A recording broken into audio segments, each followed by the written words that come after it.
It's the 5th of February 2025. This is a brand new edition of Newsfirst's Primetime News, coming to you live and direct from our Newsfirst studios here in Colombo. Bringing you the news tonight for the Newsfirst team, I am Jaimal Ratnayaka. And I am Rochelle Tumodra. Before we take a look at your stories in detail, let's start off with a look at your headlines for tonight. Attorney General recommends release of 3 suspects in Lasantha Vikramatunga murder case. The recommendation is under review. Investigations are not being suppressed, says Cabinet spokesperson. Sajid, Dilip and Namal plan to work together in opposition. Namal Rajapaksa issued notice regarding Krish deal. Government sets paddy purchase prices. Nadu 120 rupees, Samba 125 rupees and Kiri 132 rupees. Digital Public Infrastructure Summit begins.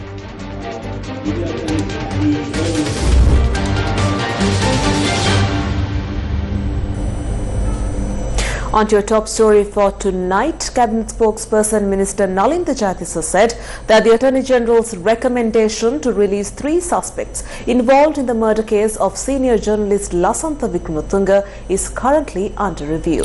In response to this development, several media organizations have expressed strong opposition.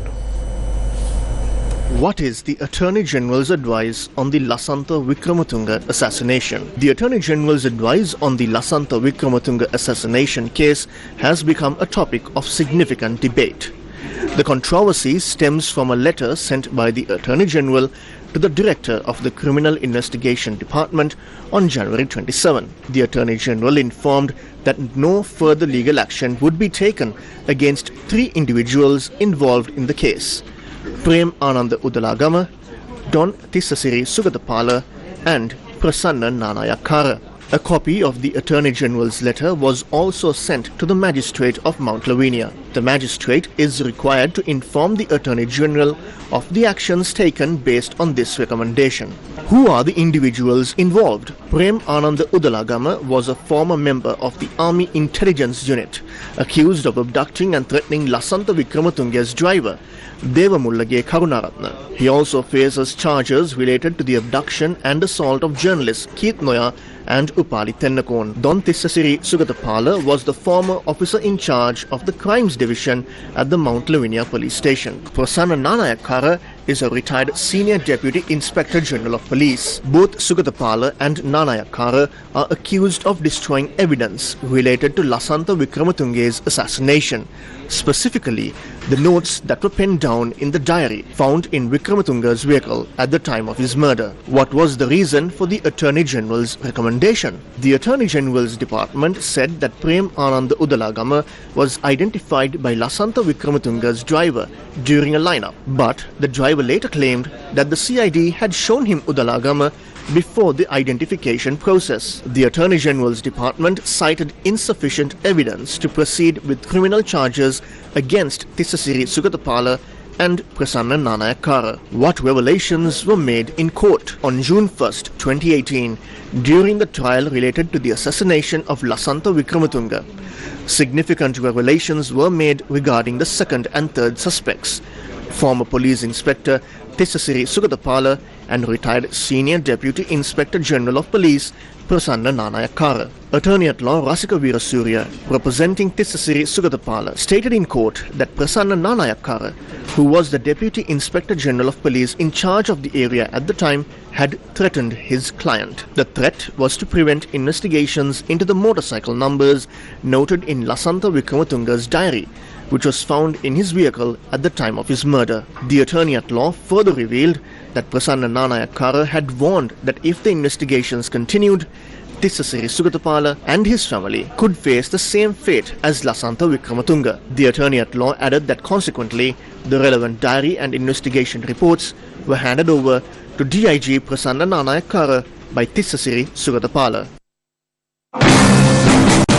The Sri Lanka Working Journalists Association, or SLWJA, has issued a statement expressing their deep concern over reports that the Attorney General has recommended the release of 3 security forces members who were arrested and charged in connection with the assassination of journalist Lasantha Wickrematunge. The Sri Lanka Working Journalists Association strongly opposes any plan by the Attorney General's department to implement such a recommendation. They have expressed their profound disapproval and opposition to the Attorney General's department, the President and the entire government, including the Ministers of Justice and Media.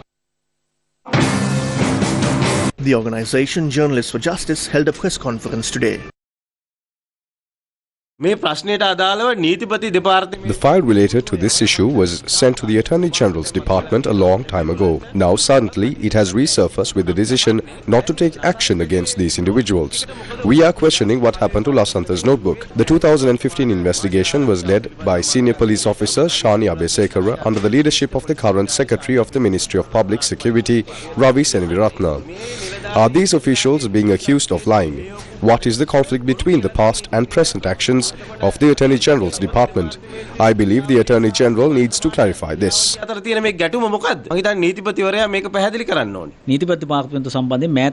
Recently, there have been significant allegations against the Attorney General's department. This impacts the rule of law and justice in the country. When the public feels that justice is not being served, especially in criminal cases, it is detrimental to the nation's progress. Former Member of Parliament Tushar Indunil shared his thoughts on the recent developments. In 2015, during the tenure of the Good Governance government, 3 suspects were properly photographed and taken into custody following due police procedures. However, after the fall of the Good Governance government, this process was halted during Gotabaya Rajapaksa's administration. The entire nation, not just us, was hopeful that the investigation into Lasantha Wickrematunge's assassination, which had progressed since 2015, would continue. But what has happened now? The Attorney General has ordered the release of all 3 suspects involved in Lasantha Wickrematunge's murder, effectively ending the investigation. This means that the pursuit of justice for Lasantha Wickrematunge's death, which had reached a certain level during the Good Governance government, has now regressed to square one. So, what is the next step after returning to square one?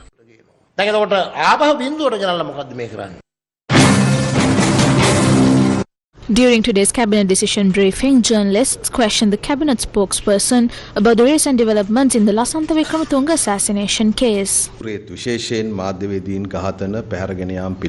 Since 2006, we have had a mandate to properly investigate and punish those responsible for the abduction and murder of journalists.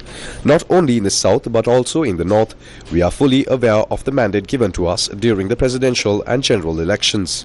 Accordingly, you can see that our President, the Cabinet and the entire government have been providing maximum support for these investigations. Our role as a government is to provide necessary infrastructure for investigations and prosecutions. Ultimately, it is the judiciary that makes the final decision. We do not believe in filing cases that could be dismissed in court. These murders must be punished. The government is currently studying the Attorney General's decision, and we are prepared to make a statement on it soon. We are committed to upholding democracy and the rule of law, and we will announce our decision after careful consideration. ප්‍රකාශ කරන්න අපි සූදානම්. එනිසා අපි ගැන ඊටාම මේක රටේ ප්‍රජාතන්ත්‍රවාදය සහ නීතිය සම්බන්ධයෙන් අපේ රජය ගැන ජනතාව බලන් ඉන්න කාරණයට අදාළ ප්‍රශ්නයක්. ඒ නිසා අපි අධ්‍යයනය කළා අපේ තීන්දුව ප්‍රකාශයට පත් කරන්න. බ්ලැක් ජනවරි කියලා ලසන්ත මරපු දිනේ පහුගිය දවස්වල සැමරුවා. එහෙම සමරද්දී ජනවාරි 27 නීතිපතිවරයා මේ සැකකාරය 3 දෙනා දහස් කරන්න කියලා ලියුම ගහනවා. එතකොට ඔබතුමාලා තාම මේක අධ්‍යයනය කරමින් ඉන්නේ. ආණ්ඩුවට කිසි උමනාවක් නැහැ මේක යට ගහන්න. මේ ගැන පරීක්ෂණ කරපු පහුගිය කාලේ ඉවත් කරපු නිලධාරීන් අපි අපරාධ පරීක්ෂණ දෙපාර්තමේන්තුවේ සහ මහජනරක්ෂා අමාත්‍යාංශයේ ඉහළ වගකීම් වලට පත් කරෙත් ඒ යටගස්. We have no reason to hide this. The officials who were removed during the previous investigation have been appointed to high positions in the CID and the Ministry of Public Security to ensure proper investigations. Any delays in investigations are due to technical issues, not government interferences. Our focus is on ensuring maximum punishment for these murderers. The government is not protecting the Attorney General's statement. We have a mandate from the people, and we are committed to it. We have always voiced our concerns, and we will not evade this issue. We are taking the necessary legal actions to address this matter. We need some time to study it and ensure justice for the country. This government will not betray the people's mandate. අවසානයේත් මම කියලා යන්නේ මේ මාධ්‍යවේදීන් ඇතුළු සමාජ මාධ්‍ය ක්‍රියාකාරකයන් සියලු දෙනාටම ඒකට අදාළ කරන නීතිමය ක්‍රියාමාර්ග ගැනීම සඳහා අපේ පැත්තෙන් මාත්‍යාංශද දෙපාර්තමේන්තුවද මෙහෙवला ඒ පසුබිම සකස් කරන එක අපි අනිවාර්යෙන් කරනවා. ඒ නිසා තමයි මේක අධ්‍යයනය කරන කාලයක් අපි ගන්නවා. අරගෙන මේ මොකද්ද කරන්න කියලා. ඒ ගැන රටට සාධාරණයක් වෙන දෙයක් අපි කරනවා. මේ ආණ්ඩුව කිසිසේත්ම අපේ ජනවර්ම හැලු කරන සූදානම් නැහැ. ජනාධිපතිතුමාට නීතිපති දෙපාර්තමේන්තුව විවේචනය කර ඉන්නවට වඩා හොඳ නැද්ද? අභියෝග කාර්යාලය පිටවන්න කැබිනට් පත්‍රිකාව දානක එහෙම එකක් දැන්ට කරලා තියෙනවද? ආණ්ඩුවපත් වෙලා මාස 3ක් මොනවද ඒ සම්බන්ධයෙන් අරන් තියෙන ක්‍රියාමාර්ග? අපිට කලබලයක් නැහැ. කලබලේ නැත්තේ අපි දන්නවා අපි බාරගත්තේ මොන වගේ රටක්ද කියලා. There is no rush. We know the state of the country we inherited. We do not have the unrealistic expectation that the entire state machinery will change overnight and operate 100% according to the people's mandate. We know who we are working with. We are making the necessary changes and appointments. We believe these changes will align with the people's mandate. ගමන අපි යනවා සමහර පත්වීම වෙනස් කරන්න සිද්ධ වෙවි සමහර ඒවා එහෙම තමයි පත් කිරීම වෙනස් කරන්න සිද්ධ වෙනවා අපි හිතනවා ඒත් වෙනස් වෙයි කියලා ජනවර්ම අනුව.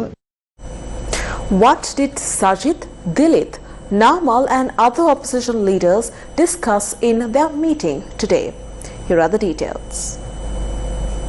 Today, opposition figures including Sajid Premadasa, Dilith Jayavira, Namal Rajapaksa, Ravi Karunanayaka, Rauf Hakim, S. Sridharan and Jeevan Thondaman met at the office of the leader of the opposition in Parliament. The purpose of this meeting was to reach out a consensus among opposition parties on working together both inside and outside the Parliament in the future. Sajid Premadasa emphasized that such a collaboration could lead to a stronger Parliament. During the meeting, all party leaders highlighted the importance of focusing on parliamentary committees and taking necessary actions moving forward. This meeting follows a previous discussion held on the 29th of January where all opposition party leaders along with Sajid Premadasa gathered to discuss similar issues. Minister of Industries and Entrepreneurship Development Sunil Handunnethi stated in Parliament today that legal action would be taken against all those who have looted public wealth, treating it as their own by using the law for their own benefit. He made this statement while responding to several questions raised by opposition MP Namal Rajapaksa. You talk about the tourism industry from one side, but by 10 p.m. music needs to be stopped and restaurants have to close. You haven't created the necessary procedures to enforce the law regarding this matter yet. You said that you are working to make it possible to buy a vehicle for 1.2 million rupees, but we doubt whether it is actually possible to buy a vehicle for that amount. Your response is that you have been in power for only 4 months and you mentioned time frames like 80 days or 20 days. Everyone is talking about the 300 containers that have left the port. However, you still haven't given us a clear answer. Minister Handunnethi, you can provide an answer to these questions in Parliament. What is the situation with the 323 containers? Where did they go and whose are they? Your governor would not have been implicated in this if so. You keep lying, and when those lies are exposed, you accuse the opposition. The US government has changed and they have made a decision regarding US aid. Why? Because the country that funded the institution raised some allegations. They claim that the institution was involved in political activities and statecraft in other countries. What is your position on this and how do you respond to the many organizations that received funds from it? Just explain your stance on it. Don't ask our stance on decisions made by America. Our stance is that no investigations have been conducted on USAID or any other organization because we have no information to surmise that they committed any crimes. If there is any information, tell us. container ප්‍රශ්නේ විසඳිලා තියෙන්නේ 2024 ජූලි මාසේ පළවෙනිදා ඉඳලා The container issue has been resolved. Since the 1st of July 2024, 500 containers have been cleared by the customs on 5 separate occasions. It was done methodically. If someone has a suspicion over the contents of even a single container, there are legal bodies to complain to. This is being harped on to engage in a political smear campaign. Next is the importation of vehicles. Due to the inability of maintaining foreign reserves, because the country was bankrupt and because wrong economic policies were followed, a dollar shortage arose in the country and we were unable to service our debt. Loans were obtained to pay off other loans. Those who did that are questioning why vehicles aren't being imported. By this year, we have hit an export growth of around 6 to 7%. Thanks to that, there is a certain stability in our dollar reserves. Owing to that, the government was able to allow the import of vehicles in a phased manner. There are around 17 companies willing to invest in local vehicle manufacturing. Similar to how we invite new investment, we protect investment which are already in place. It's difficult for you to bear. It would be ideal to offer vehicles at lower prices to the people if we had a strong dollar position. We still maintain that aspiration. The tourism industry was mentioned. If there is a need to organize a concert, a ground can be booked and it can be held for as long as they want. Musical concerts and tourism are two distinct factors. Although there were laws regulating those, you did not consider those at all. Laws were ignored. When the law is imposed equally to all, there is a set who is impacted. They disregarded Supreme Court rulings and court orders. When shows started at 10 p.m, some went on till 5 in the morning at hotels. Now they act as if they enforced the law to the book. If they did, how did they fall out of power? If they maintained tourism, imported vehicles properly, generated sufficient dollars, developed the economy, avoided suppression, respected the rule of law, ran the customs in an orderly manner and engaged in statecraft, the country would not have gone bankrupt. The country was led to this state, procedures were destroyed, and they speak as if they aren't responsible. We will develop the economy, impose the law correctly, and enforce the full might of the law on those who looted public wealth, using it as their own. මේ රටේ මහජන ධනය තමන්ගේ බූදලේ වගේ නීති අතර අරගෙන මංකොල්ල කාපු කට්ටියට නීතියෙන් ක්‍රියාමාර්ගයක් ගන්නවා. Colombo High Court Judge Manjula Tilakaratne has issued a summons for Member of Parliament Namal Rajapaksa to appear in court on the 18th of this month. The summons relates to charges of criminal misappropriation of 70 million rupees in connection with the Krish deal. Summons has been issued for Member of Parliament Namal Rajapaksa to appear in court to receive the indictment against him. The Attorney General filed the case based on investigations conducted by the Financial Crimes Investigation Division following a complaint lodged by Vasantha Samarasinghe, the convener of the Voice Against Corruption Committee in 2016. Namal Rajapaksa is accused of misappropriating 70 million rupees received from India's Krish company, which was purportedly intended for the promotion of rugby in Sri Lanka. News First with the people. The government has announced that the Paddy Marketing Board will purchase high-quality Nadu paddy at 120 rupees per kilogram. A special press conference was held to announce the new paddy purchase prices, attended by Agriculture Minister K.T. Lal Kantha and Deputy Minister Namal Karunaratne, among others. We will only purchase standard dry paddy. The Paddy Marketing Board will buy Nadu paddy at 120 rupees per kilogram, Samba paddy at 125 rupees per kilogram and Kiri Samba paddy at 132 rupees per kilogram. We urge farmers not to sell their paddy for less than these prices. However, if anyone offers a high price, we have no issue with that. The cost of production for farmers is considered and we ensure they receive a profit margin. We encourage farmers to bring their dry paddy to the Paddy Marketing Board. The stored paddy will be released to the market at the right time to benefit consumers. We are committed to managing rice prices effectively.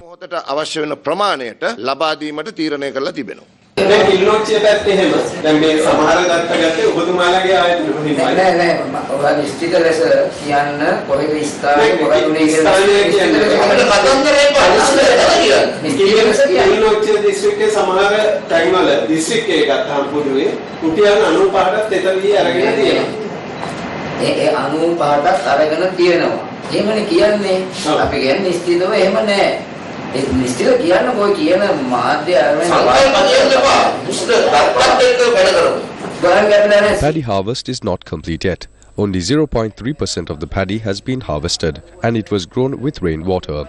Recently, there has been significant rainfall. Farmers have been selling their paddy at 110 rupees per kilogram. We are present in the fields, so we need accurate information. When reporting, the media should ensure they provide responsible and accurate information.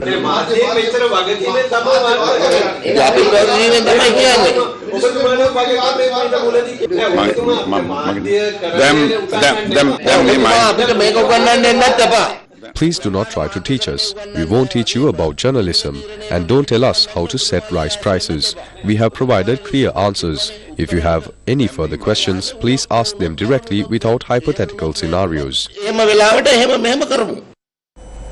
The government is reportedly planning to amend the Online Safety Act.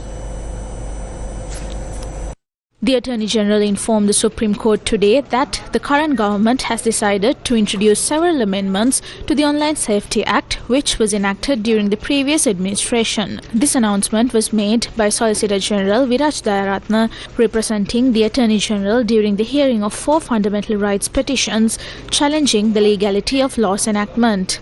The petitions were filed by several parties, including Transparency International Sri Lanka, claiming that the manner in which the law was passed was unconstitutional. During today's parliamentary session, parliamentarian Mujibur Rahman raised a question regarding a discrepancy that reportedly occurred during the selection of a company for the 50-megawatt wind power project in Mannar. In response to this issue, a clarification was provided by the ruling party today.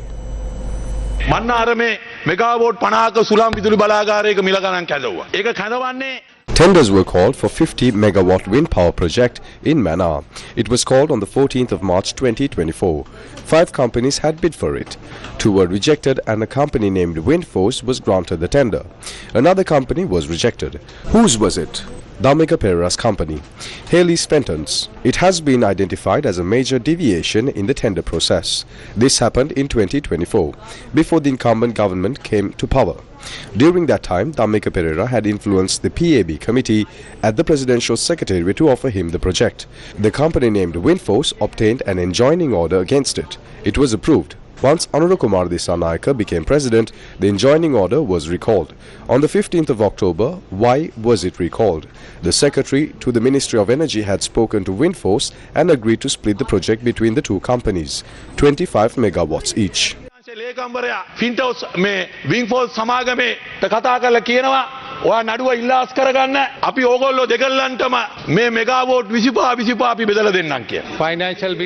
Once the financial bid was opened, the CANC had ordered for it to be awarded since the price was low. The next matter is, it had gone to the cabinet on the 6th and was approved.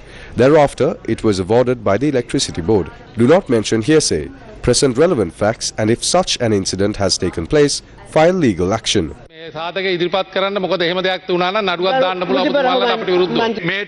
During the opening of this tender, it was rejected due to an issue in the big bond. When it was rejected, they had appealed. Even during the appeal, the PC committee had stated it cannot be awarded. That's when the cabinet approval was given. Procurement appeal board එක පිටවලා තියෙන්නේ අන්තිමට appeal එකක් කරලා ඒකේ තීරණය පල්ලෙහාට ගන්න. මොකද ඒකේ A procurement appeal board exists for appeals to be lodged and the decision to be ascertained. He is only mentioning the issue regarding the procurement committee. They have mentioned why it was rejected, but it isn't valid. It was rejected because a single word was out of order. Do not spread falsehood. You can lodge a complaint at the CID. I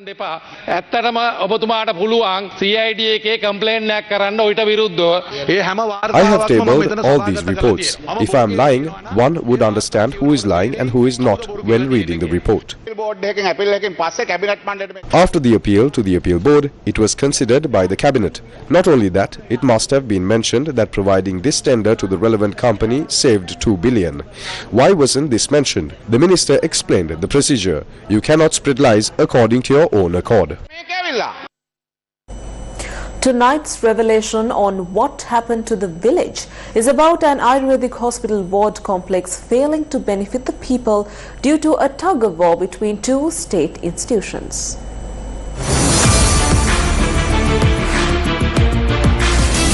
What happened to the village? The Hanguranketa Open Ayurveda Medicine Hall was opened in 2004. A ward complex was also in the works to provide Ayurveda treatments. Although 2 decades have passed, not a single patient has benefited through it. The obstruction seems to be a tug-of-war between the Hanguranketa Pradesh Sabha and the Central Provincial Council.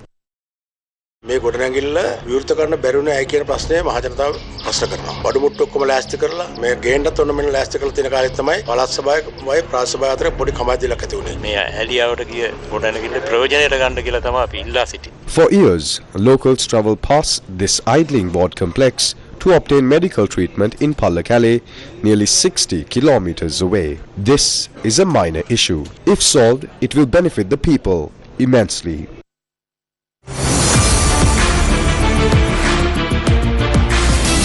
What happened to the village? Major General Chandana Wickramasinghe has been appointed as the new Chief of Staff of the Sri Lanka Army. This appointment will come into effect from the 9th of February 2025. Major General Wickramasinghe of the Gajabar Regiment served as the Deputy Chief of Staff of the Sri Lanka Army prior to this latest appointment. In more local news, in a few days, Sri Lanka will launch the GovPay platform, set to revolutionize how citizens pay for government services online, and a key component will be digital public infrastructure.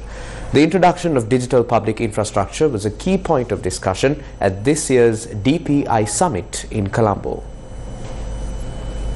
The Sri Lanka Digital Public Infrastructure Summit 2025 kicked off in Colombo. This summit is organized by the Ministry of Digital Economy in partnership with the United Nations Development Programme in Sri Lanka, the Asian Development Bank and key collaborators. Dr. Hans Vijay Surya, the Chief Advisor to the President on Digital Economy, spoke about the GovPay platform that will be launched soon. Very soon, in a few days, we'll be launching the GovPay platform, which will begin to revolutionize how we Sri Lankans would pay for government services online and change the ways of working within government institutions as well as within us, the citizenry, in how we deal with government on the payment rail. The Sri Lanka context would be very different to the Indian context or the context in Bangladesh or anywhere in South Asia.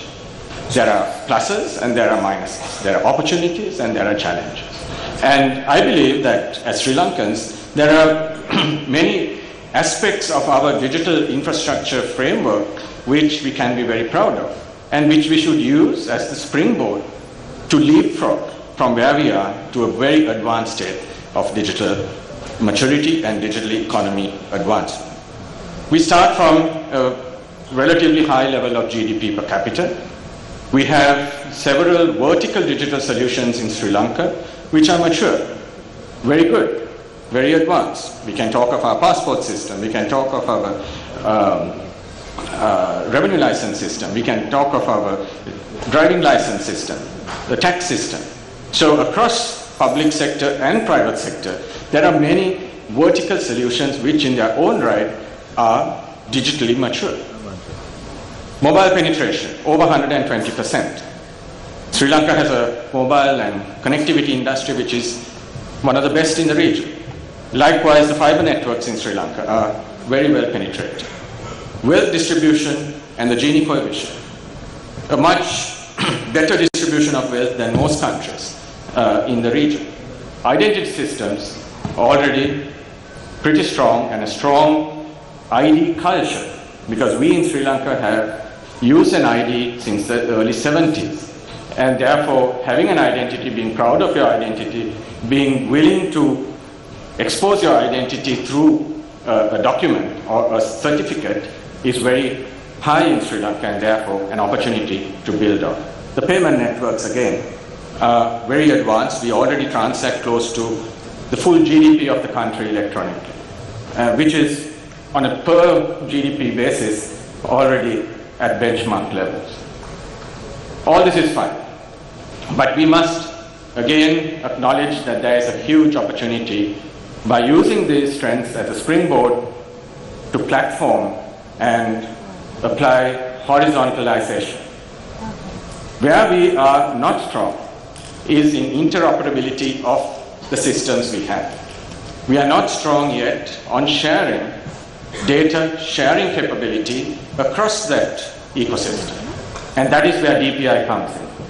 Digital public infrastructure is public, it's open, it's sharing based in terms of principles, and it's also an infrastructure. Any infrastructure, a road, electricity network, a pipeline. Any infrastructure is meant by design to be shared.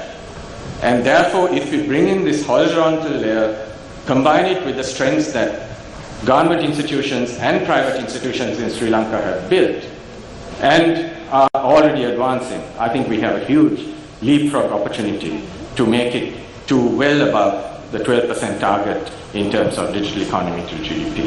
Kezom Misali, the head of digital and AI programs at UNDP, also spoke at the event. When you take a DPI approach to the systems, create that interoperability and map the user journey across the DPI life cycle, we can start seeing new kinds of innovations that are exponential, that are generative, that we can't even think about today, but that we can enable by creating a North Star vision, as we heard from the government of Sri Lanka this morning. I want to say that as we are moving to drive the orchestration for digital economy enabled through digital public infrastructure, Sri Lanka is already taking some very important steps to leapfrog, to build on the significant assets these countries have. There is commitment, there is capital, and there is capacity. This LitFest, let's make it count. Fuel dreams, change the future. For hundreds of students at the Sri Gunananda School in Udugama Galle. Drop your books at the Gammadda Book Drive. Let's turn the page together from the 6th to the 9th of February. The Gammadda Give a Book project at the Galle LitFest. The Galle Literary Festival, one of South Asia's most anticipated literary events, officially kicks off tomorrow. Tonight we saw the opening night in Galle, where literature enthusiasts, authors and visitors came together to mark the start of the 4-day festival.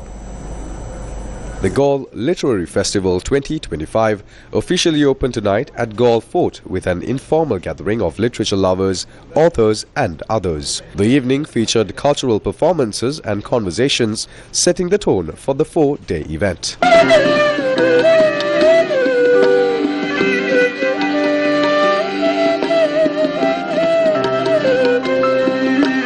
Saskia Walker, I'm the festival curator for the Galle Literary Festival, and we are thrilled to be hosting our opening event this evening. The festival itself begins tomorrow with events starting in the morning. We have talks and panels throughout the long weekend. We've got workshops, we've got literary lunches and dinners, walking tours, a fantastic garden stage with all sorts of music and more workshops, as well as exhibitions throughout Galle Fort. So very, very excited, and please do come down and spend some or all of the long weekend with us. Day 1 kicks off tomorrow with sessions exploring fiction, memoir, writing and current social themes, making it a much anticipated event for readers and writers alike. The festival, which runs from the 6th to the 9th of February, will include panel discussions, book readings and workshops with local and international writers. Art exhibitions and book stalls will also be a part of the experience across the historic fort. Sri Lanka's Professor Nilika Malavige has been appointed as the President-elect of the International Society for Infectious Diseases. Professor Nilika Malavige has been appointed as the President-elect of the International Society for Infectious Diseases. She will assume the presidency in 2027, with each term lasting 2 years. Professor Malavige has made significant contributions to the field of infectious diseases, particularly in COVID-19 testing, sequencing and identifying virus strains. Her research has been pivotal in understanding the molecular epidemiology of SARS-CoV-2 in Sri Lanka. In recognition of her impactful research, Professor Malavige was listed among the world's top 2% of scientists according to the Elsevier Stanford rankings. The Pakistan High Commission in Colombo held an event to commemorate Kashmir Solidarity Day. Kashmir Solidarity Day reaffirms Pakistan's unconditional support to the Kashmirs in their struggle for right of self-determination.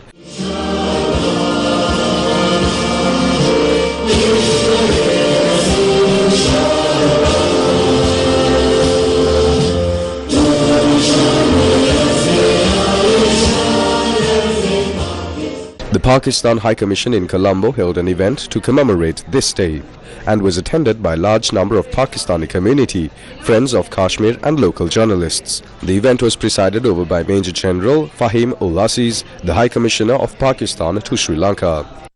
Today we are gathered here to express our solidarity for unimpeded moral and diplomatic support to the people of Indian-occupied Jammu and Kashmir in their heroic struggle for their inalienable right to self-determination. The day has been observed for the last 33 years by the people of Pakistan and Azad Jammu and Kashmir, not only to support the fair and impartial right of self-determination of Kashmiri people, but to eulogize the sacrifices they are making every day by bearing brutality at the hands of Indian military. Ladies and gentlemen, the Kashmir issue remains as one of the older disputes in the UN Security Council.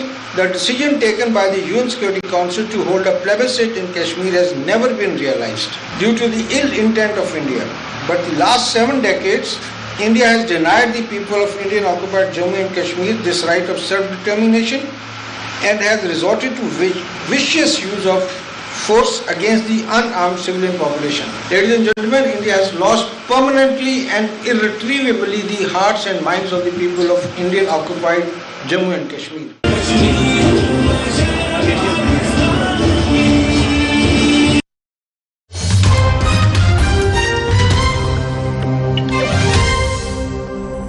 The International Big Cat Alliance has officially come into force as a treaty-based intergovernmental organization, becoming a fully functional international legal entity.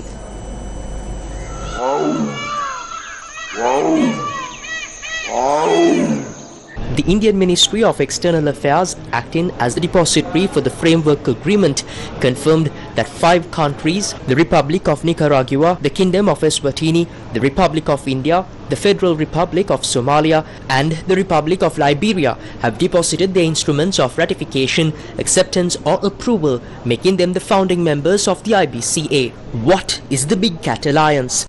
The IBCA was launched by Prime Minister Narendra Modi on the 9th April 2023 during an event commemorating the 50th anniversary of Project Tiger. The initiative's main objective is the conservation of 7 major big cat species: the tiger, lion, leopard, snow leopard, cheetah, jaguar and puma.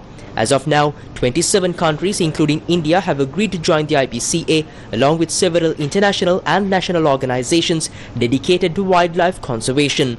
The membership of the IBCA is open to all UN member countries, especially those that host these species, and to non-range countries that are interested in supporting big cat conservation efforts. President Donald Trump said he wants the US to take over the war-shattered Gaza Strip after Palestinians are displaced to neighboring countries and develop the territory so the world's people will live there. At the same time, Saudi Arabia said it would not formalize ties with Israel unless a Palestinian state was established. US President Donald Trump has suggested Palestinian people could be resettled in other countries while the US takes over Gaza to remove unexploded bombs, rebuild and economically redevelop the territory. He spoke at a joint White House news conference with Israeli Prime Minister Benjamin Netanyahu, who said Trump's idea was worth paying attention to. The Gaza Strip is surrounded by Israel, Egypt and the Mediterranean Sea. On the 7th October 2023, Hamas attacked Israel from Gaza, killing about 1,200 people and taking more than 250 hostages. This triggered an Israeli military offensive in which more than 47,400 people have been killed, according to the Hamas-run health ministry. The U.S. will take over the Gaza Strip and we will do a job with it too. We'll own it and be responsible for dismantling all of the dangerous unexploded bombs and other weapons on the site, level the site and get rid of the destroyed buildings, level it out, create an economic development that will supply unlimited numbers of jobs and housing for the people of the area. United Nations Secretary General Antonio Guterres said that Trump's plan to relocate Palestinians and develop Gaza would amount to ethnic cleansing. According to New York Times reporter Farnaz Fasihi, Guterres also said the US president's plan risks making impossible a Palestinian state forever. This came shortly after Trump announced that his administration will take over the Gaza Strip in a joint press conference with Israeli Prime Minister Benjamin Netanyahu. Saudi Arabia has reiterated that it will not normalize relations with Israel without the establishment of an independent Palestinian state, the Foreign Ministry confirmed in a statement, emphasizing the kingdom's firm and unwavering position. The statement came after Israeli Prime Minister Benjamin Netanyahu expressed optimism about a potential peace deal with Riyadh during a joint press conference with US President Donald Trump at the White House on Tuesday. During the news conference, Trump revealed that he had discussed a proposal to relocate Palestinians from Gaza with other Middle Eastern leaders, claiming they were supportive of the idea. However, just a day earlier, 5 Arab foreign ministers and a senior Palestinian official had sent a joint letter to US Secretary of State Marco Rubio opposing any plans to displace Palestinians from Gaza. The letter, signed by the foreign ministers Jordan, Egypt, Saudi Arabia, Qatar and the UAE, along with the Palestinian presidential advisor Hussein al-Sheikh, was first reported by Axios. It followed a meeting of top diplomats in Cairo over the weekend, underscoring the strong regional opposition to forced displacement.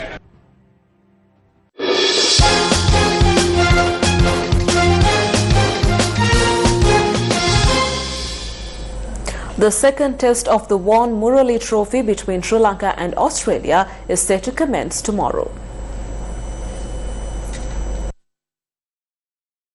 The hosts engaged in a practice session this morning at the Galle International Cricket Stadium ahead of the second test tomorrow. Sri Lankan opener Dimuth Karunaratne will mark an important milestone of 100 tests at tomorrow's encounter, but has announced his decision to retire from the international circuit after the second test. I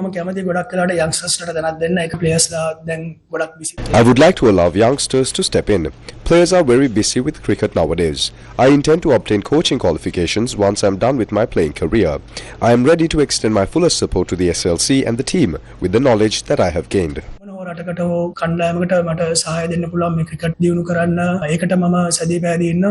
Lankan Test skipper Dhananjay Silva also spoke about Dimuth Karunaratne at the pre-match conference. He has proved through his stats that he is the best opening batsman for Sri Lanka in tests. He is in the top 5 run scorers list as well. He shouldered the weight of the team over the past few years. The skipper also spoke about the preparations for tomorrow's encounter. What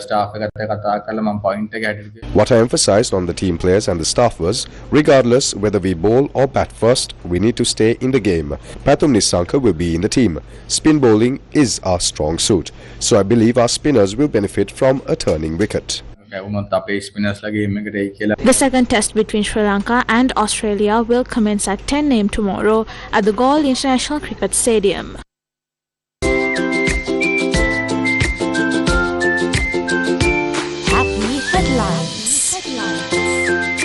Today is a joyous day for Malyadeva College in Kurunegala. The reason for this celebration is the permanent solution to the traffic congestion in front of the school during school hours. The construction of the underpass in front of Malyadeva College began in 2020 and a cost of 65 million rupees. This underpass, built for the safety of the children, was inaugurated today by the students themselves. There was no special guest invited. The underpass was opened by the student who achieved the 3rd highest rank in the country in the scholarship exam, along with other scholarship winners. From today onwards, children will have the opportunity to cross the road safely using this underpass.